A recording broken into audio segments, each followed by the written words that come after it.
আজকের গল্প বাদলা রাতে চায়ের দোকানে।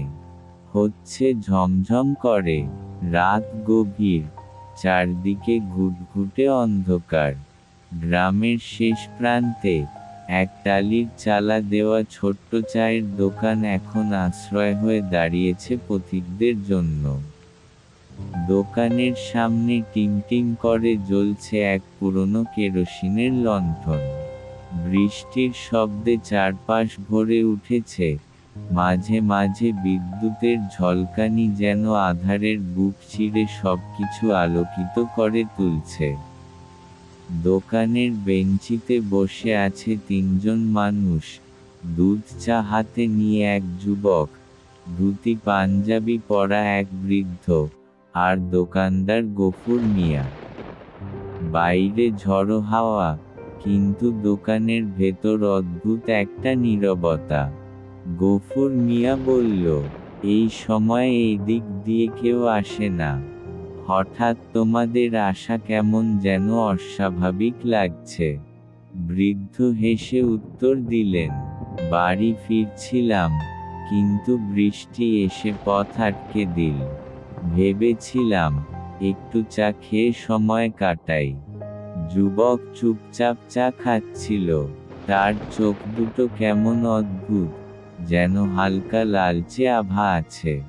মাঝে মাঝে সে বাইরে তাকাচ্ছিল, যেন কারো অপেক্ষায়। বৃদ্ধ ধীরে ধীরে গল্প শুরু করলেন, এই দোকানটার নাম তো জানো? আগে এখানে অন্য এক লোক দোকান চালাতো, নাম তার ছিল হরিদাস। গফুর মিয়া চমকে তাকালেন, কিন্তু কাকা, আপনি জানেন না? হরিদাস তো বহু বছর আগে মারা গেছে। দোকানটা আমি চালাই প্রায় 10 বছর হয়ে গেল। বৃদ্ধ ঠোঁটে হালকা হাসি ফুটিয়ে বললেন, হ্যাঁ, জানি, তবে তার মৃত্যুর আসল কাহিনী তোমরা জানো না। বাতাস হঠাৎ জোরে বইতে শুরু করল, লণ্ঠনের আলো দুলে উঠল। যুবক তখনও চুপ, শুধু তার চোখ দুটো আরো লাল হয়ে উঠছে যেন। বৃদ্ধ বললেন, সেই বাদলা রাতেই হরিদাস মারা যায়। দোকানের পাশেই এক ঝোপঝাড়, সেখানে সে নাকি কাউকে ডাকতে শুনেছিল। ভাবল, হয়তো কোনো পথিক বৃষ্টিতে আটকে গেছে। কিন্তু পরে লোকেরা বলে, আসলে সেটা ছিল এক অন্য রকম ডাক। সকালে তার লাশ পাওয়া যায় ঝোপের ভেতরে। মুখে ছিল ভয়ঙ্কর আতঙ্কের ছাপ, চোখ বড় বড় করে খোলা। কেউ বলে, তাকে শ্বাসরোধ করে মারা হয়েছে, আবার কেউ বলে, ওটা কোনো মানুষের কাজ নয়। গফুর মিয়া শিউরে উঠলেন, চারপাশ যেন আরো ঠান্ডা হয়ে এল। হঠাৎ যুবক প্রথমবার কথা বলল, তার কণ্ঠস্বর ভারী আর কেমন যেন অচেনা।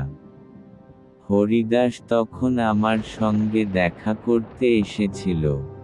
বৃদ্ধ চুপ হয়ে গেলেন। গফুর মিয়ার বুক ধকধক করে উঠল। তিনি অবাক হয়ে বললেন, তুমি কে? যুবক ধীরে ধীরে দাঁড়িয়ে গেল।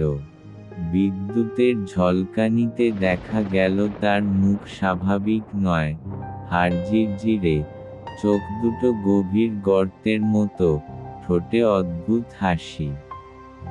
আমি সেই ডাক, আমি সেই রাতের ছায়া। বৃদ্ধ আস্তে আস্তে উঠে দাঁড়ালেন। এবার গফুর মিয়া খেয়াল করলেন, বৃদ্ধের মুখটিও আর মানুষের মতো লাগছে না।